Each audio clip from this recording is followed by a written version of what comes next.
και ασφαλώς μέχρι σήμερα θεωρείται ο καλύτερος ποιητής ποιημάτων για μικρά παιδιά σε ολόκληρη τη Σερβία. Σπούδασε νομικά στη Βουδαπέστη, στη Βιέννη και Βελιγράδι, τελείωσε τις σπουδές του το 1860 και μετά από 10 χρόνια παραμονής στη Βουδαπέστη απέκτησε το πτυχίο της ιατρικής. Το λογοτεχνικό του έργο είναι πολύ μεγάλο. Τυπώθηκαν 9 τόμοι με ποίηματα, έχει όμως μεταφράσει και ποίηματα από την ουγγρική γλώσσα, τη ρωσική, τη γερμανική, τη γαλλική, τη λατινική, την πολωνική και την τσέχικη γλώσσα. Κατά γενική νομολογία λέμε ότι οι μεταφράσεις ήταν πολύ καλύτερες από τα οριγινάλ κείμενα. Έχει μεταφράσει επίσης τον Γκότε, τον Χάινε, Πούσκιν, Λερμονότο, Βίκτορ Ουγκό, Τένισον και πολλούς άλλους. Στη Σερβία το πιο φημισμένο βραβείο για ποίηση φέρει το όνομά του. Πέθανε το 1904. Branislav Nušić, po nume armeneska Alkibija Nuša, era faptul anul 1864 Belgrad tu familie di Prmătevți. După ce BTC studie de jur, lucră tu diplomatie, trota Serez și în Sărună. Depoi era consul Bitului și Priștina. Anul 1900 era băgat de secretar la Ministria de Educație. Anul 1904 îl băgară de director la Teatrul din Novi Sad. Anul 1913 fundează Teatrul Skopja. Tu chiroul de plot polimondial băna Galie, Șvița și Italie. După polim era director la Teatrul de Sarajevo. Cu un alt sprazden, u scrie prota comedie, care și azi joacă tu servești teatri. Grăpsi 6 comedii, 3 romani, 3 drami și 2 noveli. Teoreticiarii de literatură îl minduiesc ca mare comediograf care da critica a milieului social. Muri anul 1938 Belgrad. Ο Μπράνισλαβ Νούσιτς, με το βλάχικο επίθετο όνομα Αλκιβιάδης Νούσια στα ελληνικά, γεννήθηκε το 1864 από οικογένεια πραγματευτάδων στο Βελιγράδι. Μετά από την ολοκλήρωση των σπουδών του στη νομική, εργάστηκε σαν διπλωμάτης πρώτα στις Σέρρες και αργότερα στη Θεσσαλονίκη. Μετά διατέλεσε πρόξενο στο μοναστήρι και στην Πρίστινα. Το 1900 τοποθετήθηκε σε θέση του Γενικού Γραμματέα του Υπουργείου Παιδείας και το έτος 1904 έγινε διευθυντής στο θέατρο του Νόβι Σαντ. Το έτος 1913 θεμελιώνει το θέατρο των Σκοπιών. Κατά τον Πρώτο Παγκόσμιο Πόλεμο έζησε στη Γαλλία, την Ελβετία και την Ιταλία. Μετά τον πόλεμο τον βρίσκουμε διευθυντή στο θέατρο στο Σαράγεβο. Μόλις σε ηλικία 19 ετών γράφει την πρώτη του κομμωδία, η οποία και σήμερα ακόμα παίζεται στα θέατρα της Σερβίας. Έγραψε 6 κομμωδίες, 3 ρομάντζα, 3 δράματα και 2 νοβέλες.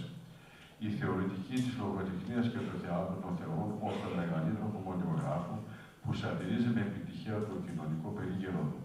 Πέθανε το 1938 στο Βελιγράδι. Armand Caidede, fără de altul, mult mare contribuție tisipesc cu stat, cu multe sperii, și care cu mare chef vrem să o aducem în minte o era Vlada Georgevici. Faptul era anul 1844 tu familia al Gheorghe Ciufeca. Nonul pătiță Hipocrates, m-a năs singur după 2 ani cu numai Vlada. Data lui era de cunoscută familie Leco, a fetusului era Iatur.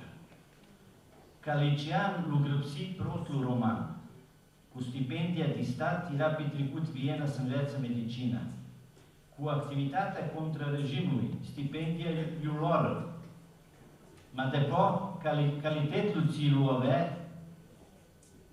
fețe tasultornă stipendia. După ți-l diploma de medicină, când a căță polimul namese de Galia și Prusa, zduse la front, era șef la ospitalii militari și îi dea rangul de lieutenant la armada Prusa.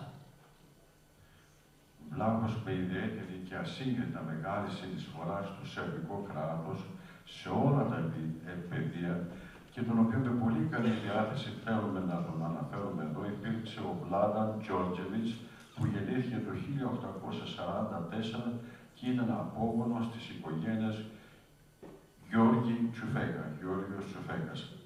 Ο νους του έδωσε το όνομα Ιπποκράτης. Αυτός μόνος του με τα 2 χρόνια επέλεξε το όνομα Βλάνα. Η μητέρα του καταγόταν από τη γνωστή οικογένεια Λέτικο. Ο πατέρας του ήταν γιατρός. Σαν μαθητής του Λυκείου έγραψε το πρώτο του ρομάνζο. Με κρατική υποτροφία στάθηκε στη Βιέννη να σπουδάσει ιατρική. Με την ανάμειξή του σε δραστηριότητες κατά της κυβέρνησης, ανακλήθηκε η υποτροφία του, αλλά λόγω των προσόντων που είχε, του επιστράφηκε πάλι. Αφού πήρε το δίπλωμα του γιατρού κατά τον πόλεμο ανάμεσα στην Ρωσία και Γαλλία, πήγε στο μέτωπο, όπου έγινε διευθυντής στρατιωτικού νοσοκομείου και του δόθηκε ο βαθμός του λοχαγού του προσικού στρατού. Când surnătul Sârbie îl fundă sanitetul militar, era profesor la Academia Militară. Vasilievul Sârbescul strigă schibă iatura lui, mas Hipocrate zise, nu pot, eu ești republican, nu ești monarhistul. Aici da pandase, scoase simpatia la Vasilievul și aici iară îl prăcăsi simple tu slujbă tu rezidenții. Hipocrates era gione, cu lungă limbă, și bun cap. Și Hipocrates era gione cu lungă limbă și a Vasilierului zise că lipsește să învețe multe lucruri, mas la schivă bun cap de stat. După ce era mult învățat, a Vasilierului îi dădea educație de antropologie, sociologie și istorie. Μετά την επιστροφή του στη Σερβία, ίδρυσε το στρατιωτικό υγειονομικό σώμα και διετέλεσε καθηγητής στη στρατιωτική ακαδημία. Ο βασιλιάς τον κάλεσε να γίνει προσωπικός του γιατρός. Αυτός του απάντησε, δεν μπορώ, γιατί εγώ είμαι δημοκράτης. Η απάντηση αυτή άρεσε στο βασιλιά και του έγινε παράκληση να πάρει πόστο στη βασιλική αυλή.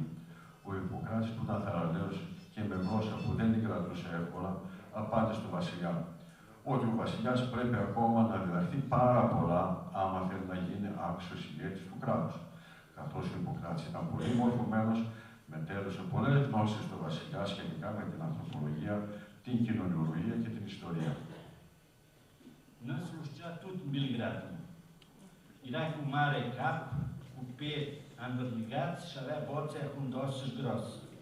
Cu mulță se încăcea și mulță îl vrea. Cu boțea hundoasă și grosă scutea respectul și divărnul nu avea frică. Lui vedea pitu cașineu și pitu balul. Muiarii să-i fețe 15 ficiuriți. Ideateră și rangul de colonel tu armada sărba, cu fundă organizația Roșă Cruțe la Sărbii, era ca primar de Belgrad cu adră infrastructura comunală, era ministru de educație și ambasador sărbesc cu Atina.